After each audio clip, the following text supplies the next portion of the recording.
ನೋಡಿ, ಬಾಗಲಕೋಟೆ ಉಪಚುನಾವಣೆಗೆ ಇದೀಗ ಭರ್ಜರಿ ತಯಾರಿಯನ್ನು ನಡೀತಾ ಇದೆ. ಆದರೆ ಇಂದು ಬಾಗಲಕೋಟೆಗೆ ಸಿಎಂ ಸಿದ್ದರಾಮಯ್ಯ ಪ್ರವಾಸವನ್ನ ಕೈಗೊಂಡಿದ್ದಾರೆ. ಸದ್ದಿಲ್ಲದೆ ಉಪಚುನಾವಣೆಗೆ ಸಜ್ಜಾದ್ರ ಹಾಗಿದ್ರೆ ಕಾಂಗ್ರೆಸ್ ಅನ್ನೋದು ಹಲವರ ಕೆಂಗಣಿಗೆ ಗುರಿಯಾಗಿರುವುದು. ಬಾಗಲಕೋಟೆ ಉಪಚುನಾವಣೆಗೆ ಭರ್ಜರಿ ತಯಾರಿಯನ್ನು ನಡೆಸಿಕೊಳ್ತಾ ಇದ್ದಾರೆ ಸಿಎಂ ಸಿದ್ದರಾಮಯ್ಯ.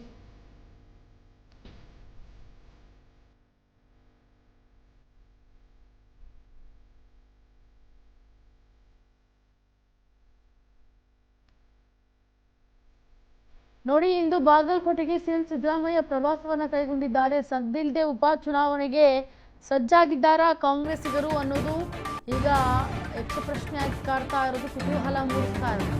ಇಂದು ಸರ್ಕಾರಿ ವೈದ್ಯಕೀಯ ಕಾಲೇಜು ಶಂಕುಸ್ಥಾಪನೆ ಇದೆ. ಹಾಗಾಗಿ ಏನು ಸಿದ್ದರಾಮಯ್ಯ ಬಾಗಲಕೋಟೆಗೆ ಆಗಮಿಸ್ತಾ ಇದ್ದಾರೆ. ಶಂಕುಸ್ಥಾಪನೆ ಜೊತೆಗೆ ಉಪಚುನಾವಣೆಯ ರಣಕಹಳೆಯನ್ನ ಊತೋದಕ್ಕೂ ಕೂಡ ಸಿಎಂ ಸಿದ್ದರಾಮಯ್ಯ ರೆಡಿ ಆಗಿದ್ದಾರೆ.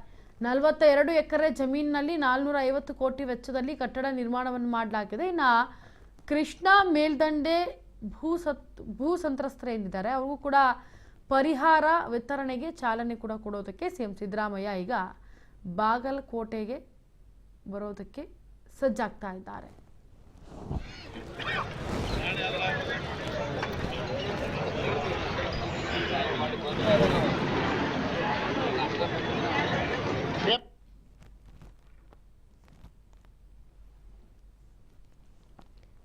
ಇದರ ಬಗ್ಗೆ ಹೆಚ್ಚಿನ ಡೀಟೇಲ್ಸ್ ಅನ್ನು ಕೊಡೋದಕ್ಕೆ ನಮ್ಮ ಪ್ರತಿನಿಧಿ ಸಂಪರ್ಕಕ್ಕೆ ಮುರುಗೇಶ್. ಮುರುಗೇಶ್, ಇಂದು ಬಾಗಲಕೋಟೆಗೆ ಸಿಎಂ ಸಿದ್ದರಾಮಯ್ಯ ಪ್ರವಾಸವನ್ನು ಕೈಗೊಂಡಿದ್ದಾರೆ. ಯಾವ ರೀತಿಯಾಗಿ ಎಫೆಕ್ಟ್ ಇರುತ್ತೆ, ಜೊತೆಗೆ ಏನಾದರೂ ಉಪಚುನಾವಣೆ ಬಗ್ಗೆ ಒಂದೇನಾದರೂ ಮಾತುಕತೆ ಆಡ್ತಾರಾ ಅಲ್ಲಿ, ಹೇಗೆ ಏನು ಕತೆ, ಇದ್ರ ಬಗ್ಗೆ ಮತ್ತಷ್ಟು ಅಪ್ಡೇಟ್ ಕೊಡಿ. ಇಂಚರ ಇವತ್ತು ಏನು ಬಾಗಲಕೋಟೆಗೆ ಡಿಸಿಎಂ ಮತ್ತು ಸಿಎಂ ಇಬ್ಬರ ಪ್ರವಾಸ ಕೂಡ ಇದೆ ಅಂತ ಹೇಳ್ಬೋದು. ಏನು ಸರ್ಕಾರಿ ಮೆಡಿಕಲ್ ಕಾಲೇಜು ಶಂಕುಸ್ಥಾಪನೆ ಮತ್ತು ಸಮಾರಂಭಕ್ಕೆ ಸಿಎಂ ಅವರು ಆಗಮಿಸ್ತಾ ಇದ್ದಾರೆ. ನವನಗರದಲ್ಲಿ ಇರ್ತಕ್ಕಂಥ ಏನು ಸೆಕ್ಟರ್ ನಂಬರ್ 1ರಲ್ಲಿ ಅಡಿಗಲ್ಲು ಸಮಾರಂಭ ಒಂದು ಬೃಹತ್ ವೇದಿಕೆ ಸಜ್ಜಾಗಿದೆ ಅಂತ ಹೇಳ್ಬೋದು.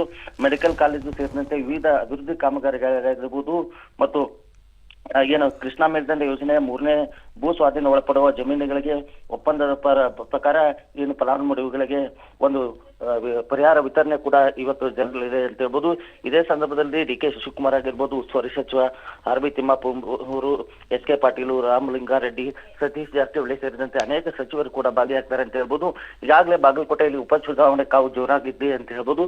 ಅದರಲ್ಲಿ ಇವತ್ತು ಮೇಟಿ ಕುಟುಂಬದಲ್ಲಿ ಇರ್ತಕ್ಕಂಥ ಇಬ್ಬರ ಸಹೋದರ ಇಬ್ಬರಿಗೆ ಒಂದು ರೀತಿಯಾಗಿ ಯಾರಿಗೆ ಟಿಕೆಟ್ ಕೊಟ್ಟು ನೀವು ಮೇಟಿ ಕುಟುಂಬದಲ್ಲಿ ಒಂದು ಗೆಲ್ಲುವಂತ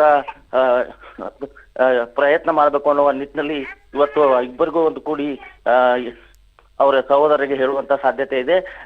ಸಿಎಂ ಅವರು ಹೋದ ನಂತರ ಒಂದು 2-3 ದಿನದಲ್ಲಿ ಅಭ್ಯರ್ಥಿಗಳ ಘೋಷಣೆ ಆಗುವಂತಹ ಸಾಧ್ಯತೆ ಕೂಡ ಇದೆ ಅಂತ ಹೇಳ್ಬೋದು. ನಮಸ್ಕಾರ.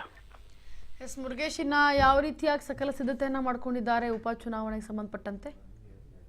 ಇಂಚರ ಈಗಾಗಲೇ ಇವತ್ತು ಏನು ಸಿಎಂ ಅವರು ಬಂದು ಹೋದ ನಂತರ ಇನ್ನೇ ಕೆಲವೇ ದಿನಗಳಲ್ಲಿ ಕೂಡ ಕೋಡ್ ಆಫ್ ಕಂಡಕ್ಟ್ ಕೂಡ ಜಾರಿ ಆಗಲಿದೆ ಅಂತ ಹೇಳ್ಬೋದು.